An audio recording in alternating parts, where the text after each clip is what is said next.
Hello, everyone. My name is Keith Allen Johns, and I am a coach for people who want to develop amazing lives and do work that really aligns with their purpose and their calling. With me today is one of my outstanding clients. Her name is Beata Brock. She is out of Atlanta, Georgia. Beata, say hello and tell us what you do.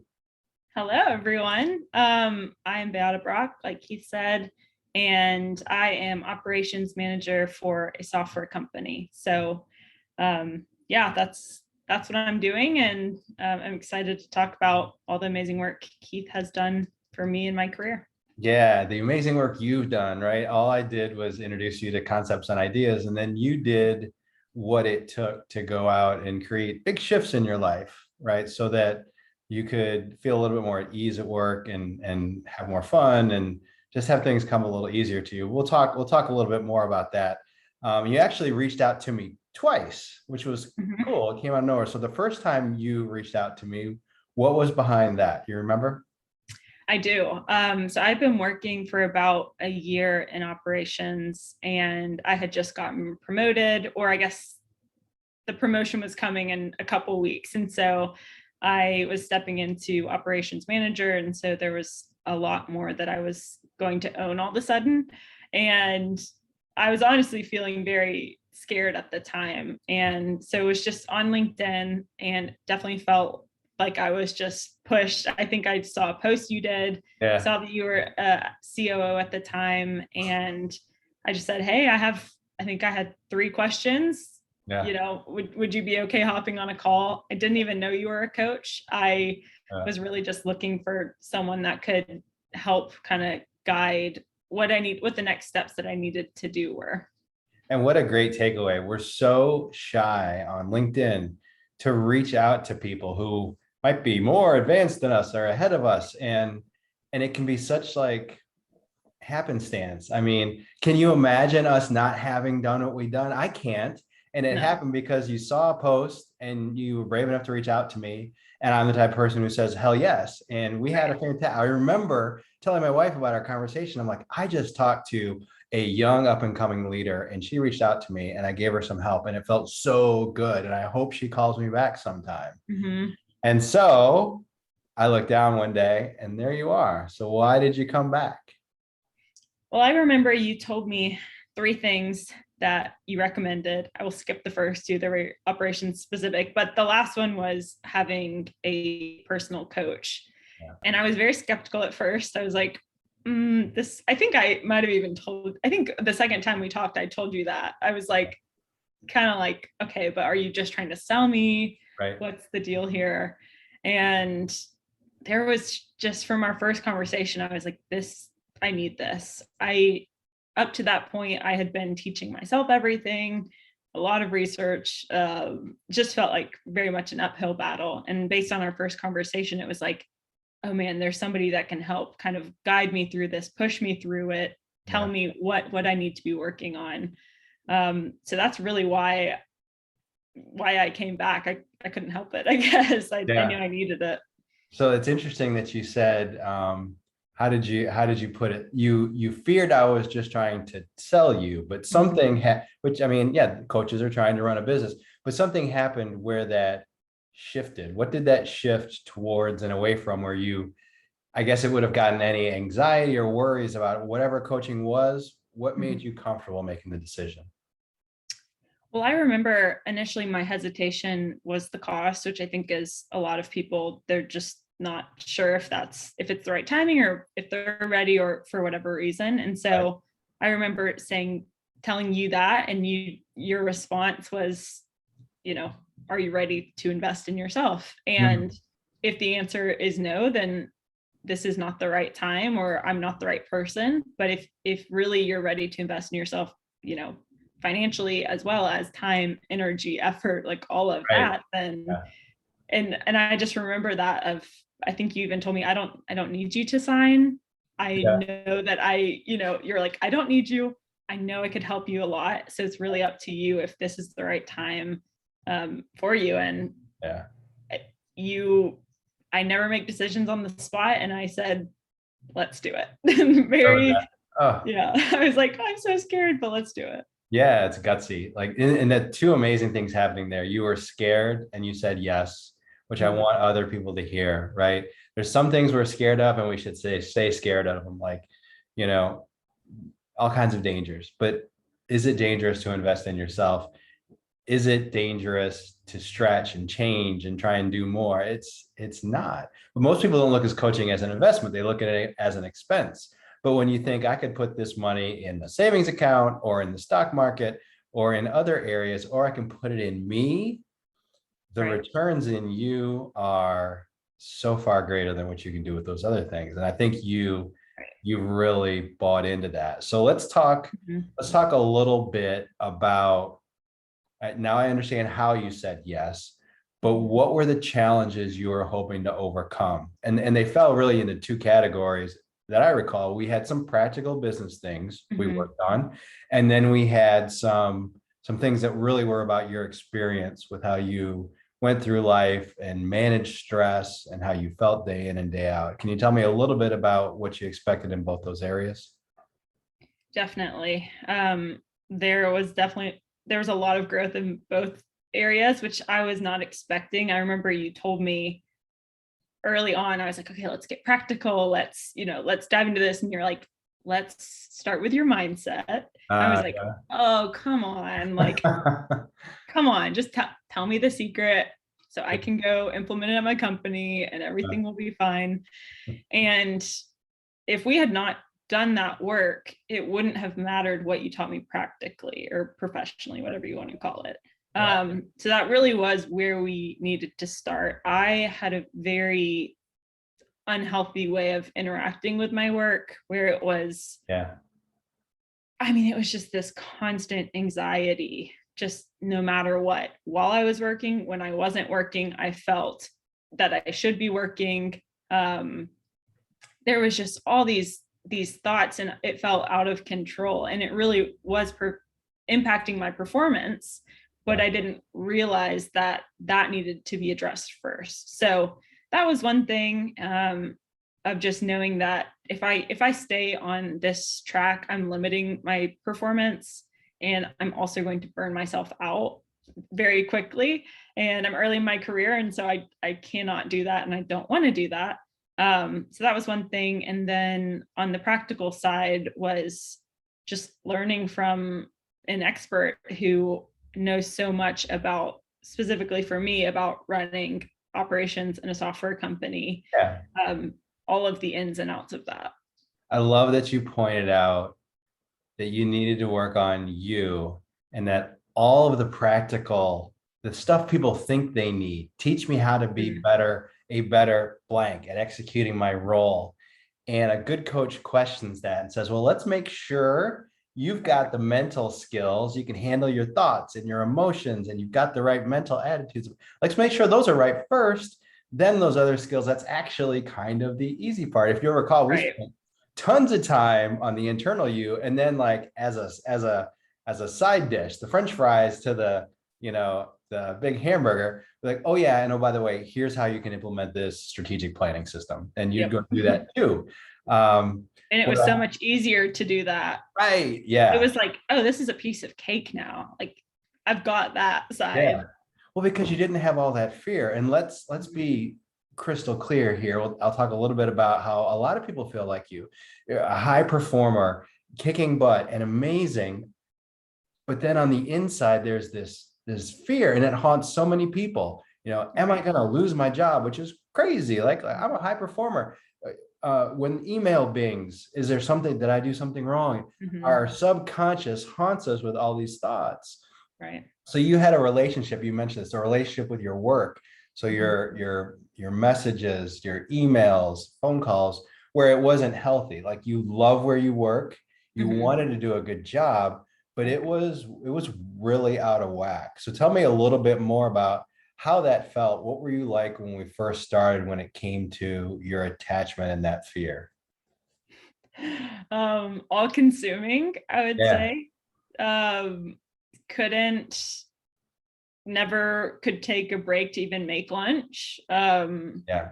would go work out, immediately check my phone after, panicked that what did I miss? What Yeah. happened? Yeah. I remember being in the grocery store one time and got pinged on something, and I truly panicked, left all my stuff, left the grocery store, didn't even get groceries, had Yeah. to immediately get home so that I Yeah. could work. And so it was controlling Yeah. every piece of my life. There wasn't balance, and it wasn't something someone else was doing to me. It was, I was doing that to myself. I was letting that control me rather than right sizing it, as you've taught me. There you go. You right-sized it, right? No one at a reasonable, well-run company, the company doesn't expect you to leave your grocery cart, and your company didn't. Like, you don't need to leave your groceries and run out of the supermarket over this issue. Everything in the right ratio. And you were so wrapped up in work and the fear that you weren't giving yourself breaks. You weren't giving yourself time. You weren't working out regularly. I remember, just how uptight you were. Mhm. And then we started creating just a little bit of space. And how did that feel? When was the time when you started to feel different based on the work we did? Well, what I liked about the work we did was it was never jumping to the end. It was, hey, why don't we try to make just a little bit of space in these moments? And Yeah. what allowed me to do that was Voxer, and having that constant communication between Yeah. us of Yeah. when I felt myself, when I felt this anxiety increasing, or the stress, whatever, not being able to detach, you were right there to say, okay, let's just saying, let's create some space, let's right size it. Right. And so I remember one of the biggest things that was an accomplishment for me was I took a midday walk, and Yeah. I felt myself trying mentally, I was just exhausted. I was trying to solve a lot of complex problems. My brain had been bouncing around all day, and in the past I would have just tried to power through, just keep Yep. going. Yeah. And I just said, I'm just going to take a 15-minute walk. I took a 15-minute walk. I actually solved the problem while Oh, just brilliant. walking around. Came back, Yeah. was like, okay, I'm good to go. I've got Yeah. it now. And so doing that and realizing, okay, the world didn't explode. And Right. then, I remember when I put time on my calendar at 6:30 every night to go to the gym or to go on a walk, just something like that, to where I was like, I did that and I survived. Everything's okay. So there was a lot of little steps like that Yeah. you can't start at the end, Right. but The change takes time, and it takes little increments of patient work. And you mentioned a few things there I want to highlight that are so powerful. You talked about creating a little detachment, which is mhm, so important.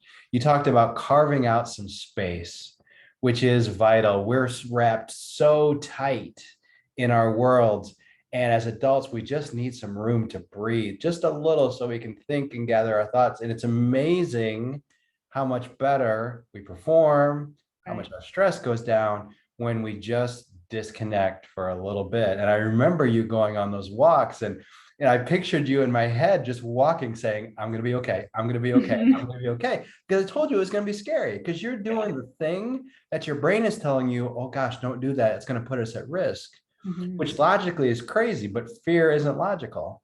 And so Mhm. the only way to teach your brain that taking that walk would be okay was to do it, Right. and then do it again, and then do it again. But it all started with observation. And when you mentioned Boxer, Mhm. so that's the app I use for my clients. Okay. It's a great way to talk between sessions, and you use it really well. But the power of observing yourself and starting to realize that your thoughts and feelings, they come from your biological systems, right? Those Mhm. are just information. There's a higher version of you, call it your mind or what you want, that can process your thoughts and feelings and act on them or not act on them. And Right. once you start observing using the scientist mindset, right? The first one we talked about, that's when things can start to change. And Mhm. that's the kind of work you did. So fantastic. So what was, I guess when you came to me, your goal was to be a better operations manager, Right.